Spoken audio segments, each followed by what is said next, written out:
a lot of people have been, asking me about why we changed our schedule.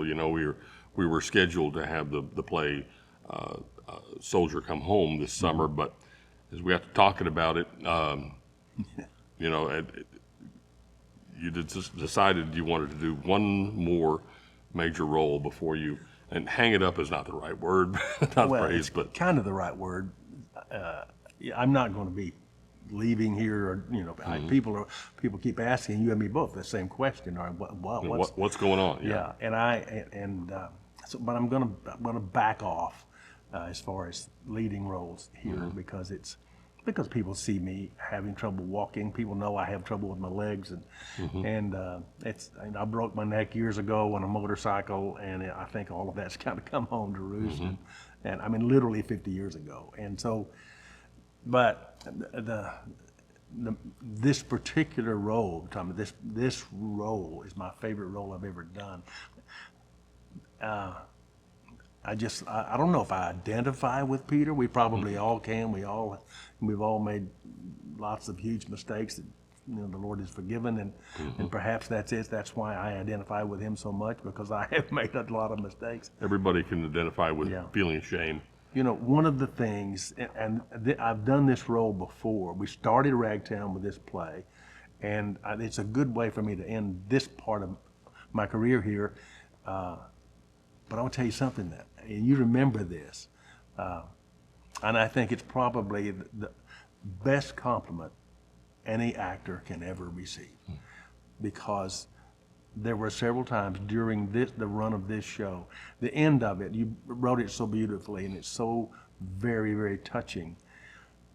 And at the end of the play, when the lights went out on me, the audience did not make a sound.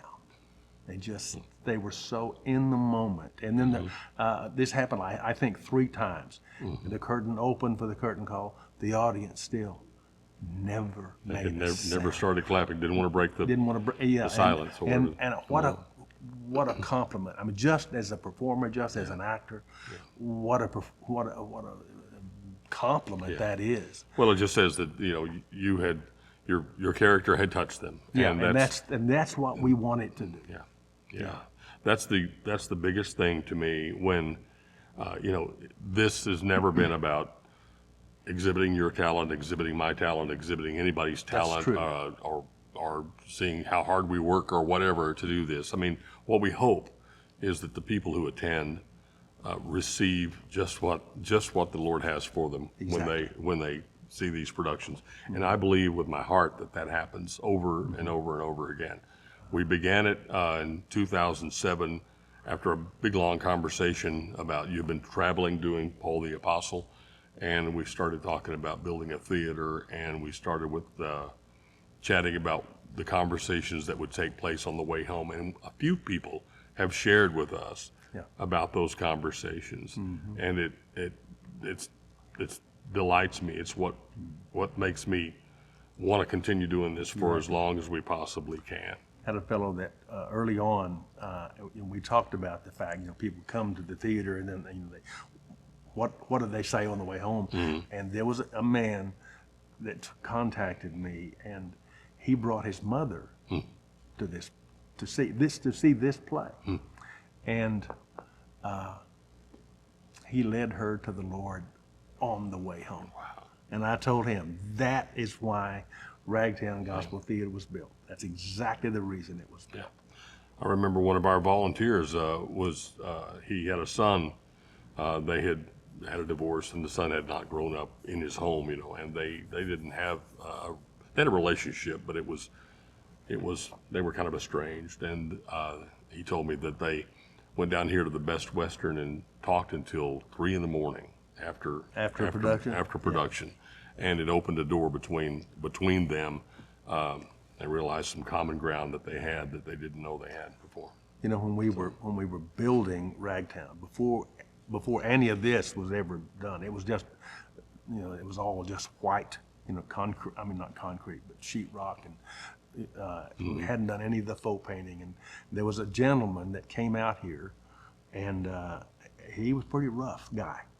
And you probably remember him, but he said, I want to see what in the blankety blank blank you're building out here. So I brought him in the door, and right back over here to the side, and I was explaining to him, okay, this is going to be this, and this is going to be this, and as I'm explaining this to him, I'm pointing at all these different things, and I turned around and I looked at him, and tears were just streaming down the man's face, and I thought, if God can do that just with the building in that shape, imagine what it's going to be like when it really starts.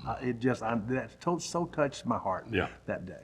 Well, we've had a lot of those stories. Yeah. Before we wrap this up, I want to talk about the very first time you performed Peter on this stage, the very first time, because we had a sort of a false opening prior to when we actually opened in March of 2007.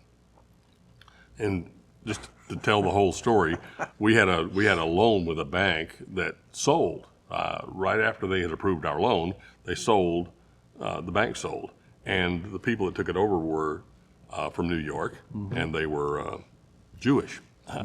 And they did not understand why we would build a theater in the middle of nowhere, their words, and not build it in Lubbock or Amarillo or Midland or Odessa or wherever, somewhere there were people, a lot more of them. And they did not want us. They didn't want us as a client. No, we were an at-risk loan before we ever even were funded. Yeah.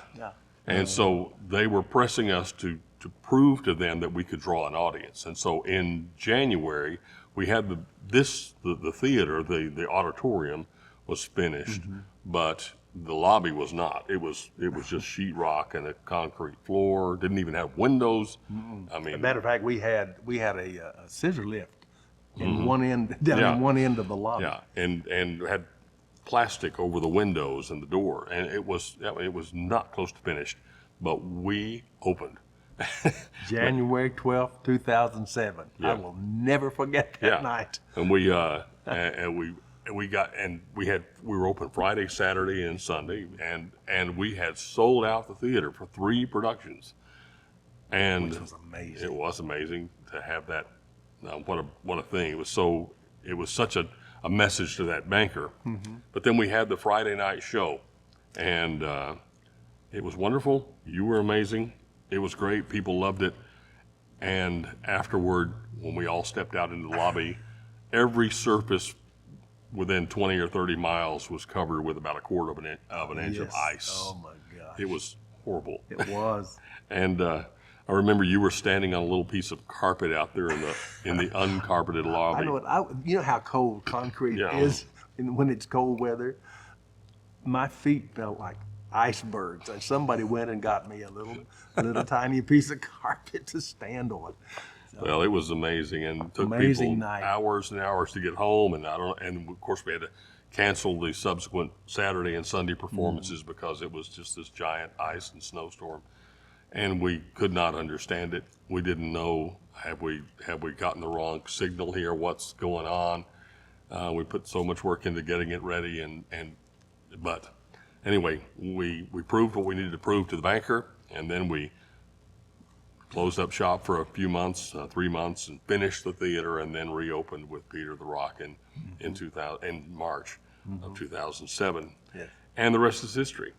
Here we are. And now here we are with Peter the Rock in 2025, Glenn Polk in his I think, defining role. Wow, and I really look forward to people coming. I hope they will. Me too. Make your plans to attend.